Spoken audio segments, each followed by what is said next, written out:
Bab 82. Jangan lupa like dan subscribe, agar kami makin semangat upload lebih banyak. Baik. Aku bersuka cita, ketika metode produksi untuk Divine Shield memasuki tanganku, dan administrator mendesakku. Tidak ada waktu. Ada bengkel di kastil, jadi buat perisai di sana. Aku bahkan tidak bisa membuang waktu bolak-balik dari bengkel Han. Aku perlu membeli bahan yang dibutuhkan untuk membuatnya. Jadi, aku harus mampir ke pasar. Aku akan memberimu pelayan untuk melakukan semua pekerjaan kasar. Jika kamu berkata begitu. Aku langsung menuju bengkel di kastil. Tingkat para blacksmith ini jauh lebih rendah dari Han, tapi fasilitasnya sebanding dengan pandai Han. Aku membuka gulungan itu. Apakah Anda ingin belajar cara membuat Divine Shield? Ya. Anda telah belajar cara membuat Divine Shield. Divine Shield. Rating, Rare, Legendary. Informasi peringkat Rare. Daya tahan, 360/360. Defense, 189. Magic Resistance, 150. Asterisk ada kemungkinan langka untuk sepenuhnya menolak Black Magic. Informasi peringkat Epic. Daya tahan, 430/430. Defense, 230. Magic Resistance, 181. Asterisk ada kemungkinan tertentu untuk sepenuhnya menolak Black Magic. Informasi peringkat unik. Daya tahan, 510/510. Defense, 295. Magic Resistance, 238. Asterisk ada kemungkinan tertentu untuk sepenuhnya menolak Black Magic. Asterisk skill, Cahaya Dewa, akan dihasilkan. Informasi peringkat legendari.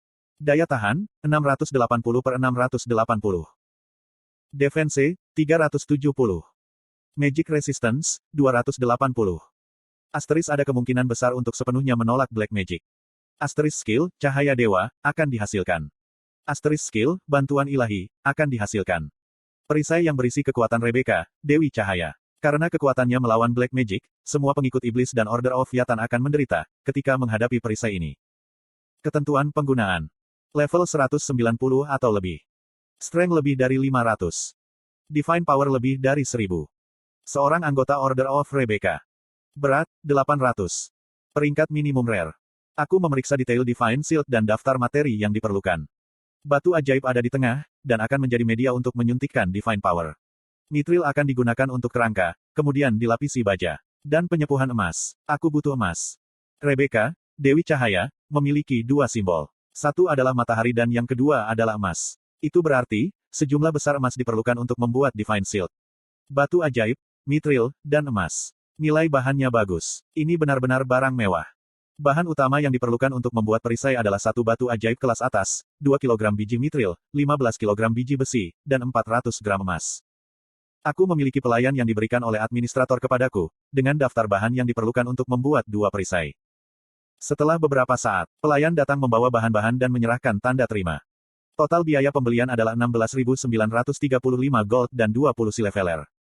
Petik 2. Aku membutuhkan banyak uang, hanya untuk membuat dua perisai. Ini dekat dengan seluruh keberuntunganku. Bahkan, jika itu dijamin akan selesai dengan setidaknya peringkat Rare. Jika biaya bahan terlalu tinggi, aku akan menerima kerusakan, jika berakhir dengan peringkat Rare. Administrator membutuhkan Divine Shield, yang setidaknya memiliki peringkat Epic. Dalam kasus terburuk, jika hanya perisai Rare yang dibuat, aku harus menjualnya di tempat lain. Namun, ketentuan penggunaan berarti, itu terbatas pada Order of Rebecca. Ah, ini omong kosong.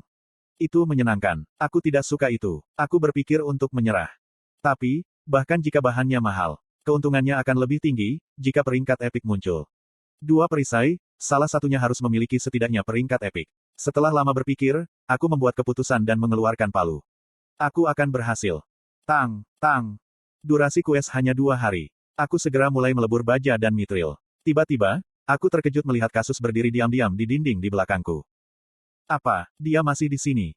Kasus sepertinya mengikutiku dari kantor administrator. Tapi dia tidak memiliki kehadiran, jadi aku tidak sadar, dia ada di belakangku. Wajah tanpa ekspresi, kulit pucat, mata busuk itu. Itu adalah penampilan saleh seorang priest dari Dewi Cahaya. Maaf, Tuan Kasus. Ya. Kenapa kamu tidak istirahat saja? Giliranmu tidak akan lama. Kasus menggelengkan kepalanya.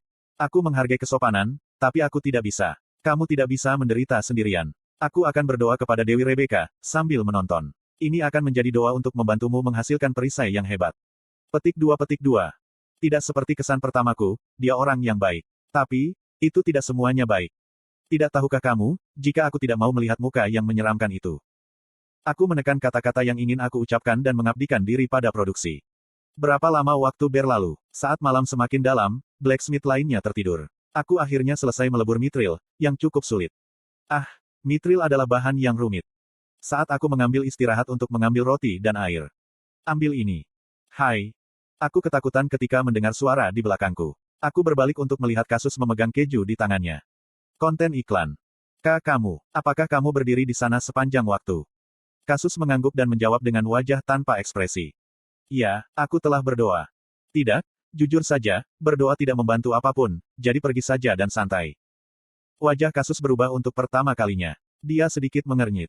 Rebecca adalah Dewi Cahaya. Cahaya ini meliputi semua energi positif, termasuk keberuntungan. Doaku pasti akan memohon keberuntunganmu. Ketika aku memikirkannya, aku melakukan kesalahan, dengan meremehkan doa di depan orang yang religius. Aku tidak ingin orang yang begitu menakutkan mendendam padaku. Aku mengangguk. Aku mengerti. Aku tidak tahu tentang iman dan membuat kesalahan. Maafkan aku. Kemudian tolong terus berdoa. Iya. Kasus segera menyatukan tangannya, memejamkan mata, dan mulai berdoa.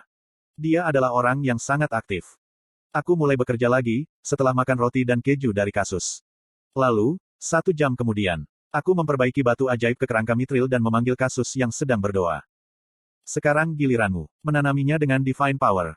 Kasus melangkah maju tanpa bicara. Dia berlutut di depan batu ajaib, dan mulai berdoa kepada Dewi Rebecca. Oh, atas nama Dewi Rebecca. Blah, blah. Dia memulai doa yang lebih lama lagi. Dia tidak duduk dan berdoa sepanjang malam, tapi dia masih memiliki stamina sebanyak ini. Luar biasa. Aku menjadi mengantuk. Aku tertidur dan terbangun, ketika mendengar suara Kasus yang lembut. Tuan Grid, infus Divine Power sudah berakhir. Hai. Segera setelah aku membuka mata, aku melihat wajah pucat dan mata gelap Kasus. Bajingan ini, dia adalah seorang priest, tapi dia lebih mirip iblis. Apa yang salah? Apakah dia harus bertanya? Apakah dia melihat ke cermin? Aku ingin berkonfrontasi dengan Kasus, tapi aku menahan diri. Ini bukan apa-apa. Sekarang aku akan mulai. Aku terus membuat perisai sampai matahari terbit. Aku menghabiskan 23 jam membuat perisai. Aku biasanya menginvestasikan 20 jam, ketika membuat item. Tapi, kali ini berbeda. Aku tidak mau menginvestasikan 23 jam untuk membuatnya. Aku membutuhkan 23 jam untuk membuatnya. Ini sulit. Berurusan dengan mitril dan batu ajaib itu sangat sulit. Akan berbeda, jika pengalamanku lebih tinggi, tapi sulit bagi aku saat ini. Itu membutuhkan Advanced Blacksmith Mastery level 3 atau lebih tinggi. Jadi, bukankah itu barang yang sulit dibuat? Pengalaman juga memainkan peran penting. Petik 1. Puas mengejar realisme. Bahkan, jika pengguna memiliki level dan keterampilan yang sama, player yang memiliki lebih banyak pengalaman dengan keterampilan itu, akan menggunakannya lebih efisien. Produksi barang serupa. Sebagai Pakmas Descendants, aku tahu bagaimana cara melebur mitril. Namun, karena aku belum pernah benar-benar melebur mitril, aku perlu menghabiskan banyak waktu untuk peleburan. Iya, sekarang setelah aku mengumpulkan beberapa pengalaman, aku bisa membuat perisai berikutnya lebih cepat. Aku memulai produksi perisai kedua. Blacksmith yang menonton dari samping menanyaiku. Belumkah kamu membuat satu perisai ke atas panggung, sebelum selesai? Kamu hanya memiliki lapisan emas yang tersisa. Jadi, mengapa kamu mengerjakan perisai baru, alih-alih menyelesaikannya? Aku ingin menyelesaikan keduanya pada saat bersamaan. Aku mengatakan pada blacksmith itu, kebenaran. Jika perisai pertama yang aku selesaikan memiliki peringkat rare, motivasi aku akan benar-benar jatuh. Lebih baik tidak mengetahui peringkat sampai selesai. Aku hanya punya cukup bahan untuk membuat 2 perisai. Jadi, aku akan menyelesaikan keduanya pada saat yang sama, dan berharap salah satu dari mereka akan berada di atas peringkat epik. Lim Cheolo, CEO Grup SA dan pengembang Satisfy, dikabarkan bekerja 20 dari 24 jam. Orang mengira Lim Cheolo hanya beristirahat sejenak. Tapi, itu agak berlebihan. Lim Cheolo juga memiliki waktu istirahat yang terpisah. Dia berbaring dengan nyaman di sofa kantor selama 1 jam sehari, untuk memantau pengguna Satisfy. Dalam beberapa hari terakhir, Lim Cheolo secara intensif memantau grid. Hoh, memang. Lim Cheolo terus berseru. Matanya bersinar, seperti anak kecil yang menonton kartun yang mengasyikkan. Sangat menarik. Dia bersungguh-sungguh. Lim Cheolo sangat tertarik dengan grid. Grid tidak memainkan game dengan efisien, tidak seperti kebanyakan pengguna. Dia juga tidak menggunakan jalan pintas. Dia bermain sederhana dan jujur. Setiap kali dia membuat item, dia menginvestasikan 20 jam waktu Satisfy. Bukankah ini terlalu murni? Lim Cheolo menyukai kesucian jenis ini. Hahaha, ini konyol. Dia mengalahkan Knight level 188 dengan cara yang sangat beruntung. Oh, dia menerima tawaran kemitraan dari NPC. Sungguh menyegarkan. Karya Grid mencapai harga lelang tertinggi. Ya ampun, terlalu banyak menjual barang legendari ke NPC. Tapi, sangat menyenangkan menonton pengguna seperti itu.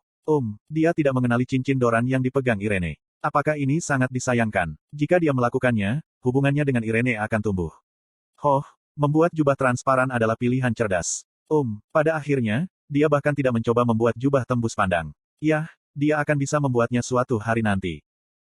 Serangan dua orang. Harem, dia mendapatkan banyak level dan beberapa item.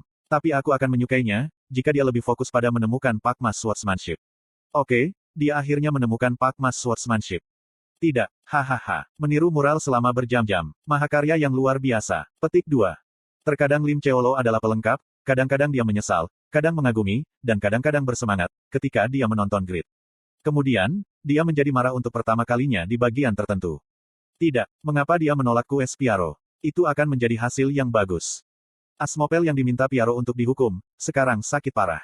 Grid akan dapat menyelesaikan kues. Kemudian, dia akan menerima hadiah besar. Tapi, Grid terlalu berhati-hati dan melewatkan peluang emas. Dia telah berubah, sejak kesan Canyon. Awalnya, dia bertindak dengan cara yang tidak direncanakan dan dadakan. Tapi sekarang, dia memiliki rencana sendiri. Tapi, dia masih belum berpengalaman dan belum dewasa. Direktur Yun Sangmin menyebut Grid bodoh. Itu karena, Grid tidak bisa memberikan efisiensi kelas legendari dengan baik. Lim Cheolo tertawa, tapi ketika dia memperhatikan, dia merasa sedikit mengerti tentang frustrasi Yun Sangmin. Suatu hari, Yun Sangmin mengatakan ini. Jika aku adalah Grid, aku akan bergabung dengan guild. Tidak peduli seberapa rendah levelku, aku akan dapat mendaftar ke guild tingkat atas, hanya karena aku memiliki kelas legendari. Lalu, aku akan tumbuh dengan dukungan guild. Mereka akan mendukung biaya barang dan membantu kues. Bukankah dia akan menyelesaikan kues kelas lebih cepat, jika dia mendapat dukungan dari guild?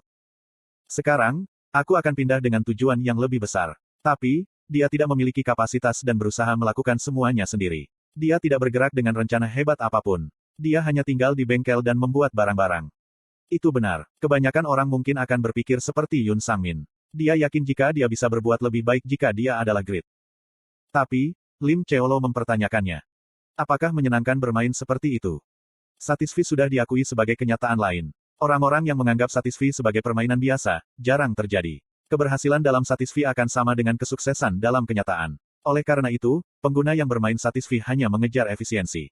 Tapi pada dasarnya, Satisfi adalah permainan. Lim Cheolo menghasilkan Satisfi untuk dinikmati oleh orang-orang. Jadi, pengguna harus menikmati memainkannya. Mereka yang bermain seperti orang lain akan segera kehilangan minat dalam permainan. Lim Cheolo tidak menginginkan itu. Itu tidak wajib, untuk memiliki obsesi dengan Satisfi. Grid harus bermain sesuka dia. Tapi, Lim Cheolo mengabaikan satu hal. Saat menonton Grid, Lim Cheolo berpikir jika Grid adalah pengguna yang hanya menikmati bermain game. Namun, kenyataannya sangat berbeda. Grid bermain Satisfi dengan harapan untuk berhasil. Dia hanya tidak memiliki kemampuan. Lim Cheolo melihat administrator dari Komisi Winston Castle Grid untuk membuat perisai, serta priest dari Gereja Rebecca. Ini. Lim Cheolo membawa jam tangannya ke mulutnya dan berbicara. Morpheus. Setelah beberapa saat, sebuah suara terdengar dari jam tangan Lim Cheolo. Apakah kamu memanggilku? Tolong cari daftar NPC saat ini di GHFO 6C1E. Apakah Isabel di antara mereka? Tidak. Keraguan muncul di wajah Lim Cheolo.